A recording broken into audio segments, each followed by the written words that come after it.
Assalamualaikum warahmatullahi wabarakatuh. Perkenalkan, nama saya Bakang Sanusi. Saya akan membahas tentang bagian aplikasi model indeks tunggal pada pembentukan portofolio optimal. Ini bagian bab 7.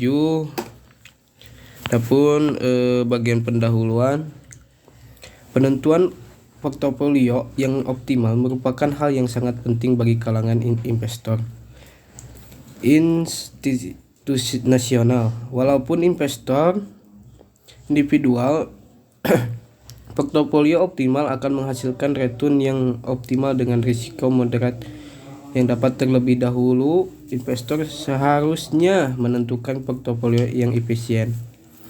Portofolio efisien adalah portofolio yang menghasilkan tingkat keuntungan dengan risiko terendah atau risiko tertentu dengan tingkat keuntungan tertinggi. Sedangkan portofolio optimal merupakan portofolio yang dipilih oleh seorang investor dan sekian pilihan yang ada pada kumpulan portofolio yang efisien.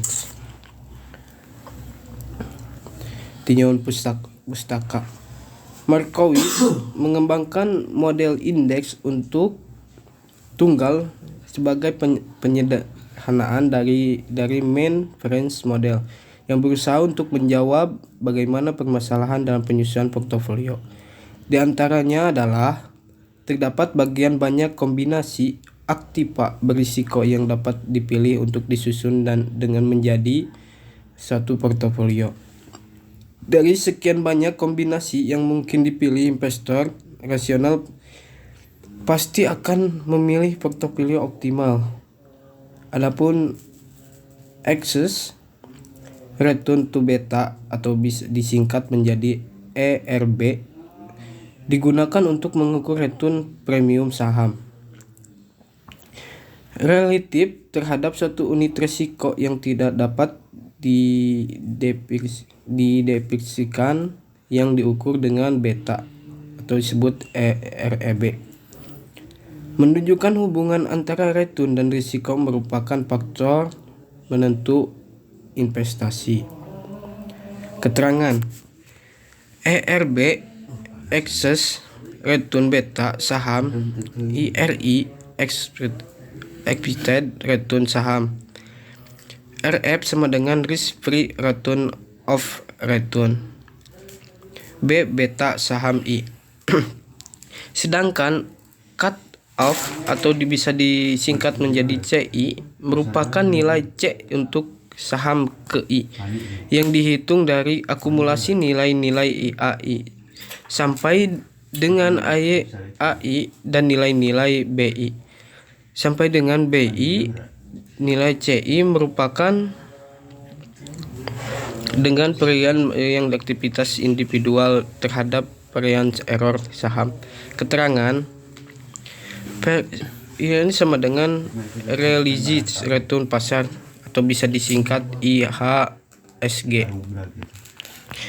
Tahapan penentuan kandidat portofolio. Penelitian yang dilakukan pada 33 saham perusahaan, pemilihan dan menentukan saham yang menjadi kandidat portofolio dengan model indeks tunggal dilakukan dengan saham IHSG dan SBI.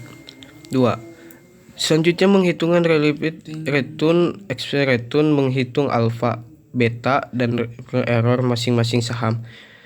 Alfa diperoleh dari rumus intercept, yakni perbandingan return realisasi suatu saham dengan return pasar pada suatu periode tertentu. Beta dihitung dengan rumus slope, yakni volatilitas return suatu saham terjadi pada return pasar. Variance error adalah risiko untuk suatu saham. Menghitung nilai REB dan nilai CI masing-masing saham mempunyai 5. Menentukan cut off point. Nilai of coin adalah nilai CI maksimum dari nilai CI yang digunakan untuk sebagai titik. Mungkin cukup sekian dari saya. Mohon maaf apabila banyak kekurangannya. Wassalamualaikum warahmatullahi wabarakatuh.